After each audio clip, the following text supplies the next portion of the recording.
what we are considering here is all the stuff from the past is being kicked out. It doesn't belong where God is. What happens next is there is a sense of reverence and respect for the Word of God. They've discovered the book. So how do I treasure the book?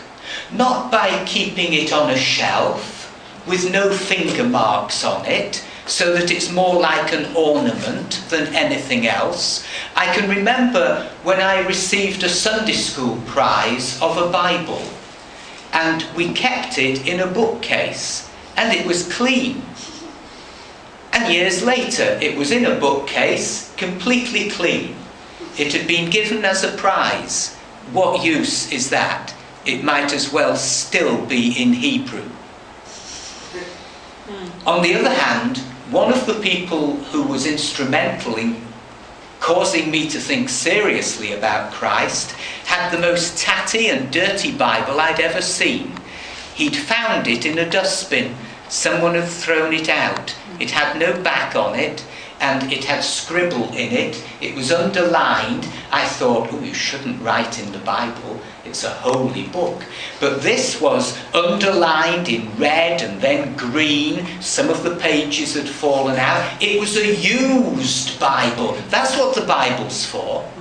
And the written word had been transferred into the man's life. He was a living epistle, known and read of all men. It wasn't just a book on a shelf. It was a book to live by, which had been brought into his life, and now the living word was being quickened to him. I think sometimes that we are not alarmed when we read things in the Bible that we haven't done. But the Bible it's like a verb. A verb is a doing word. And the Bible is a doing book. It's not there just to inform the intellect. In fact, I wonder if we should shift from saying, have you read it, to saying, have you done it? Now, the scribes so treasured the Word of God in Old Testament times that whenever they were writing out from one manuscript to another, when they came across the name of the Lord, Yahweh, they would pick up a different pen to write that name. So in copying the scroll, the Hebrew scribe would copy it accurately, but when he came to Yahweh, he would put down that pen, pick up another. This was the pen he only used to write the name of the Lord, because the Lord is holy. He is holy. When the Torah was worn and no use anymore, they would treat it again with great respect. They wouldn't sling it out and bin it or burn it. They would bury it, because this was the Word of God.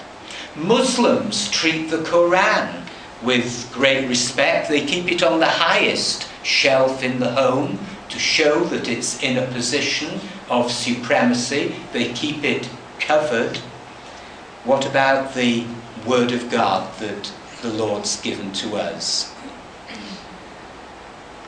Though a man may have made a magnificent stand for right, yet when he reads the Word of God, he finds there is yet a lot to be done. The constant tendency of man is to relapse. The fall of man is not confined to Genesis chapter 3. Man's natural movement is not upwards.